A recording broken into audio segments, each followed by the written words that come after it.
Inhibiting the growth of microorganisms in vitro. So, the growth of is encouraged. In other words, scientists want them to grow. It is necessary or desirable to inhibit the growth of microbes. Both concepts, encouraging and inhibiting the vital growth of microbes, are discussed in this chapter. In vitro refers to the events that occur outside the body, whereas in vivo refers to the events that occur inside the body. So we are discussing about the in vitro. The factors that affect microbial growth. So the first one is the availability of nutrients. So all organisms requires nutrients. Many nutrients are energy sources. Organisms will obtain energy from these chemicals by breaking chemical bonds. Nutrients also serve as sources of carbon, oxygen, hydrogen, nitrogen, phosphorus, and sulfur, as well as other elements. Second is moisture. Water is essential for life as we know it. Cells are composed of 70% to 95% of water. However, water that can survive the complete drying process, desiccation. The temperature. Every organism has an optimal, a minimum, and a maximum growth of temperature. So we have two. The thermophiles, they are the organisms that love high temperatures, while the psychrophiles are organisms that love cold temperatures. Third, we have the pH. The term pH refers to the hydrogen ion concentration of a solution, thus the acidity or alkalinity of the solution. So we have two as well. Acidophiles, those are refers acidic environments, whereas alkaliphiles prefer environments that are alkaline. Osmotic pressure and salinity. Osmotic pressure is the pressure that exerted on a cell membrane by solutions both inside and outside the cell. So there are three osmotic pressure: isotonic, hypertonic, and hypotonic. In hypertonic, cells lose water and shrink when placed into a hypertonic solution, while in hypotonic, cells swell up and sometimes burst when placed into a hypotonic, while in isotonic, the concentration outside a cell equals the concentration of solutes inside the cell. The solution is said to be isotonic. In an isotonic environment, exists water neither leaves nor enter the cell, and thus no plasmolysis or plasmothesis occurs. The cell has a normal turgor.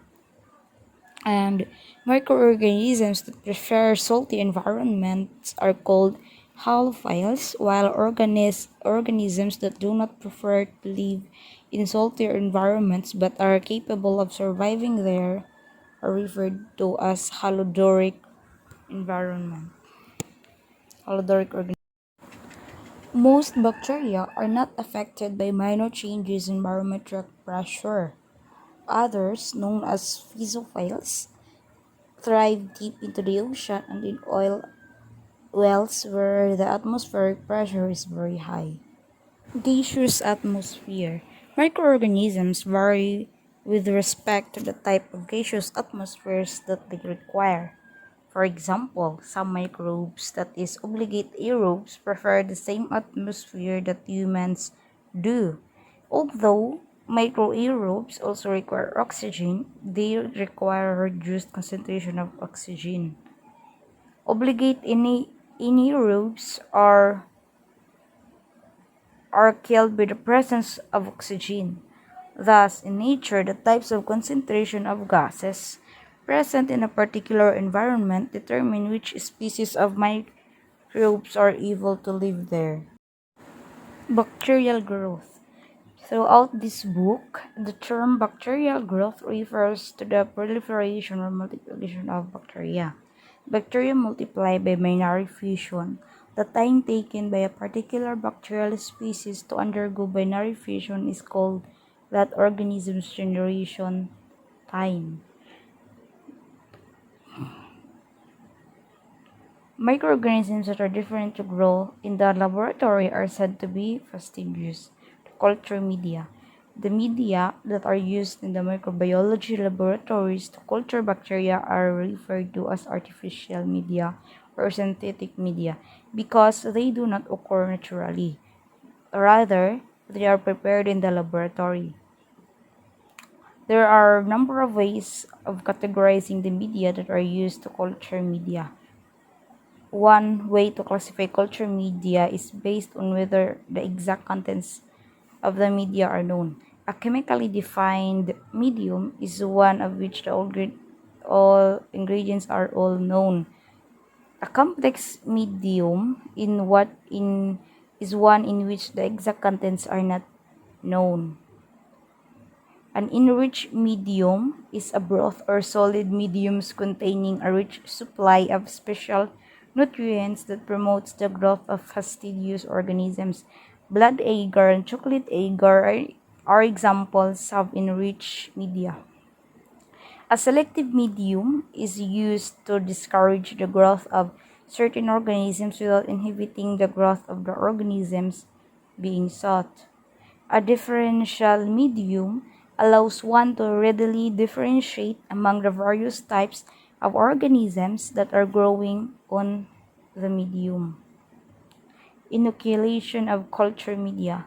Inoculation of a liquid medium involves adding a portion of the specimen to the medium. Inoculation of a solid or plated medium involves the use of a sterile inoculating loop to apply a portion of the specimen to the surface of the medium. Importance of using aseptic technique. Aseptic technique is practiced in the microbiology laboratory to prevent infection of individuals and contamination of the work environment, clinical specimens, and culture. Incubation. There are three types of incubators used in the microbiology laboratory are the carbon dioxide incubators, the non-carbon incubators, and the anaerobic incubators. A pure culture is a culture that contains only one species of organism. Population counts. The microbiologists sometimes need to know how many bacteria are present in a particular liquid at any given time. So we have the viable plate count. The viable plate count is used to determine the number of viable bacteria in a liquid sample such as milk, water, or broth culture. Bacterial population growth curve. A bacterial population growth curve consists of four phases: a log phase, a stationary phase, and a death phase. So in log phase, there is no increase of bacteria because in this stage, the bacteria absorbs nutrients, synthesize enzymes, and prepare for cell division. While in the logarithmic growth phase, the bacteria multiplies rapidly. And in the stationary phase, this phase that the culture is at its greatest population density, and the last phase is the death phase. It is where overcrowding occurs, the concentration of toxic waste products continues to increase, and the nutrient supply decrease. So the microorganisms die at a rapid rate. Definition of terms. Sterilization involves the destruction or elimination of all microbes. Disinfection describes the elimination of most or all pathogens from non-living things. Pasteurization is a method of disinfecting liquids. Disinfectants are the chemicals used to disinfect inanimate objects. Antiseptics are solutions used to disinfect skin and other living tissues. Sanitation is the reduction of microbial population to levels considered safe by public health standards, such as those applied to restaurants. Microbicidal agents.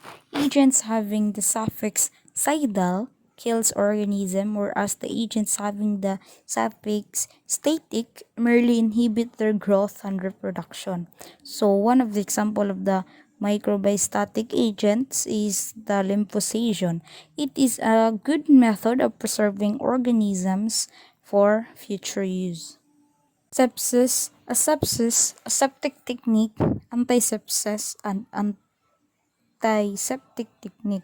Sepsis refers to the presence of pathogens in blood or tissues, whereas asepsis means the absence of pathogens. The aseptic technique are used to eliminate and exclude pathogens. Antisepsis is the prevention of infection. Antiseptic technique developed by Joseph Lister in 1867 refers to the use of antiseptics.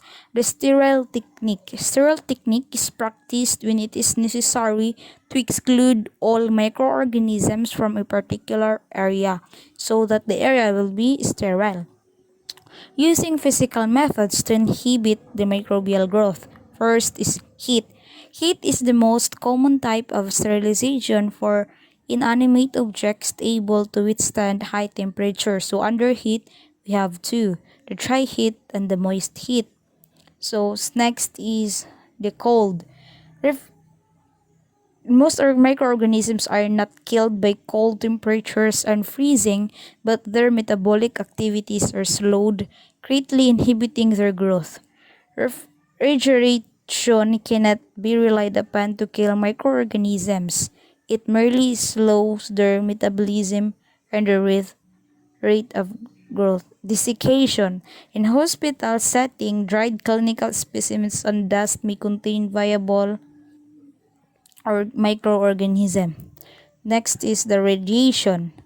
The sun is not only a particularly reliable disinfecting agent because it kills only those microorganisms that are exposed to direct sunlight. The rays of the sun include the long infrared rays, the visible light rays, and the shorter ultraviolet rays, which then we have the ultrasonic waves. In hospital, medical clinics, and dental clinics, ultrasonic waves are frequently used means of cleaning delicate equipments. In filtration, microbes, even those as small viruses, can be removed from liquids using filters having appropriate pore. And the last is the gaseous atmosphere. It is possible to inhibit the growth of microorganisms by altering the atmosphere in which they are located. So we have the using chemical agents to inhibit microbial growth. Disinfectants. The chemical disinfection refers to the use of chemical agents to inhibit the growth of pathogens either temporarily or permanently. Next is the antiseptics. Antimicrobial chemical agents that can safely be applied to skin are called antiseptics.